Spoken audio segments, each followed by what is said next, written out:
என்ன அனுப்பி வச்சிருக்கிறாரு, ஏதோ ஒரு காரியத்துக்காக தான் அனுப்பி வச்சிருக்கிறாரு பிரதமர் மோடி சொல்லிக்கிறாரு. அதாவது மோடி வந்து இப்போ ஒரு கேலி கூத்தான ஒரு மனிதராகிவிட்டார். இது பயாலஜிக்கலாக நான் பிறக்கலன்னு சொல்கிறதே ஒரு இந்த சயின்டிஃபிக் வளர்ந்த காலத்தில் 21ஆம் நூற்றாண்டில் 22ஆம் நூற்றாண்டில் போய் இப்படி ஒரு பதில் ஒரு பிரைம் மினிஸ்டர் சொல்கிறாருன்னா அவரை எப்படி தான் விமர்சிக்கிறதுன்னு எனக்கு தெரியல. அதான் தேர்தலில் ஜெயிக்கணுன்றதுக்காக இதையும் சொல்கிறதுங்கிறது எவ்வளோ பெரிய அயோக்கியத்தனம் பித்தலாட்டம் என்பதை அரசியல் உணர்ந்தவர்கள் நன்றாக அறிவார். இந்த தேர்தலில் அவர் தோக்க போகிறாருன்றது தெரிஞ்சுக்கொண்டு ஒரு ஊருக்கு ஒரு போய் சொல்கிறார். இந்திய ஒருமைப்பாட்டிலே அக்கறை இருக்க வேண்டிய ஒரு பிரதமர் ஒரிசாவில் போய் தமிழர்களை இழிவுபடுத்தும் வகையில் அங்கே ஒரு பாண்டியன் ஒரு ஆஃபீஸர் சிறப்பாக அந்த அரசாங்கத்தில் பணியாற்றி தமிழ்நாட்டுக்கு பெயர் தேடி கொடுத்துருக்கிறார். அவரை பார்த்து இங்கே ஒரு ஆம்பளை கூட இல்லையா என்று அமித்ஷா பேசுவது இது தமிழர்களை இழிவுபடுத்துவது இல்லையா? அப்படி பார்த்தா தமிழ்நாட்டில் எத்தனையோ சீஃப் செக்ரட்டரிஸுகள் டிஜிபியாக இருக்கிறவங்களெல்லாம் வடநாட்டை சார்ந்தவங்க இருக்காங்க. தமிழ்நாட்டில் யாராவது அப்படி நாங்கள் பேசியிருப்போமா? நாங்கள் தான் ஒருமைப்பாட்டு வித்துட்டவர்கள். அது மட்டுமல்ல, பூரி ஜெகநாத் சாமி அவருடைய சாவி கொண்டு போய் தமிழ்நாட்டுக்காரன் வச்சுட்டான்னு எங்களை திருடான்னு சொல்கிறார். ஒன்று மோடிக்கு சொல்கிறேன், வெள்ளைக்காரன் இந்த நாட்டை விட்டு போகும்போது தமிழ்நாட்டை சார்ந்த ராஜாஜி அவரிடத்துல தான் கஜானா சாவி கொடுத்துட்டு போனார்.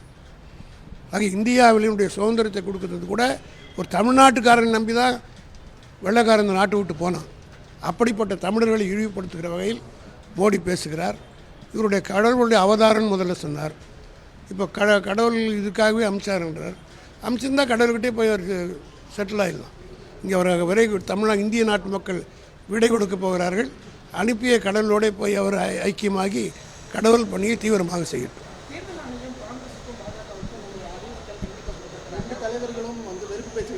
இது தேர்தல் ஆணையத்தினுடைய அவர்கள் நடந்து கொள்ள வேண்டிய விதத்துக்கு மாறாக நடக்கிறார். ஒரு ஸ்பெசிஃபிக்காக we are making a complaint against மோடியின் மீது கம்ப்ளைண்ட் கொடுக்குறோம். அவரைத்தான் விசாரிக்க வேண்டுமே தவிர பொதுவாக கட்சிக்கு தலைவர் கொடுக்கறதுன்றதெல்லாம் அதாவது எஸ்கேபிசம். தேர்தல் ஆணையத்தின் மீது இந்தியாவில் இருக்கிற எந்த அரசியல் கட்சிக்கும் நம்பிக்கை இல்லை. எல்லா அரசியல் கட்சிகளும் இங்கே கூட எடப்பாடி கூட தேர்தல் கமிஷனர் குறை சொல்லி பேசியிருக்கிறார். ஆகவே தேர்தல் ஆணையம் முழுக்க மோடிக்கும் பிஜேபிக்கும் சாதகமாக செயல்படுகிறது. இதிலிருந்தே தெரிய முடியும். ஒரு கம்ப்ளைண்ட் கொடுத்தா அவர் தானே விசாரிக்கணும், அவருக்கு தான் நோட்டீஸ் கொடுக்கணும். 19 எல்லோரும் கொடுத்தா என்ன அர்த்தம்? அதனால் இதற்கெல்லாம் ஜூன் 4ஆம் தேதிக்கு பிறகு நீதிமன்றத்தில் இதையெல்லாம் எலெக்ஷன் கமிஷன் சந்திக்க வேண்டியிருக்கும்.